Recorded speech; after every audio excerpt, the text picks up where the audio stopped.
সাম্প্রতিক সময়ে রাজনৈতিক প্রেক্ষাপটের যে পরিবর্তন হয়েছে তার কোনো প্রভাব কি আপনারা দেখতে পাচ্ছেন? কিছু প্রভাব তো থাকেই। হ্যাঁ, আপনার বিভিন্ন দেশ তাদের ডিসিশন মেকিংয়ে ভয় পাচ্ছে যে এটা, যেমন কত ধরনের আপনার মব জাস্টিস এটা সেটা হচ্ছিল, তো ওইসব কারণে বায়াররা একটু স্কেয়ার্ড ছিল। কিন্তু তারপরেও যেহেতু আমাদের ব্যবসায়ীরা উদ্যোগেই সবসময় এগুলি বায়ারের সাথে কানেক্টিভিটি, ভেরি ক্লোজ কানেকশান এবং দীর্ঘদিনের রিলেশন, এটা আমাদের গার্মেন্টস অনেক দীর্ঘ সময়ের।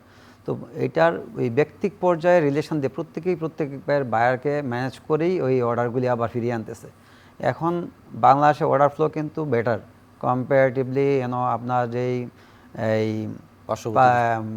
5ই আগস্টের পরে যে একটা স্লো ডাউন হয়েছিল, এখন কিন্তু আবার পিক করছে। এবং আমেরিকার এই আপনার ট্যারিফ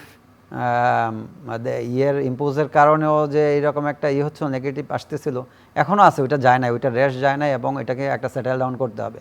ট্যারিফ নিয়ে আমাদের যে প্রস্তাবনা ছিল 3 মাসের জন্য স্টপ করা, ওটা করছে, কিন্তু এর মধ্যেই কিন্তু আমাদের নেগোশিয়েট করে এটাকে একটা সহনীয় পর্যায়ে রাখতে হবে যে এটা ট্যারিফটা যেন কমের দিকে থাকে। আমাদের যারা competitor country, Vietnam, Cambodia, China, they are not our competitor you can say.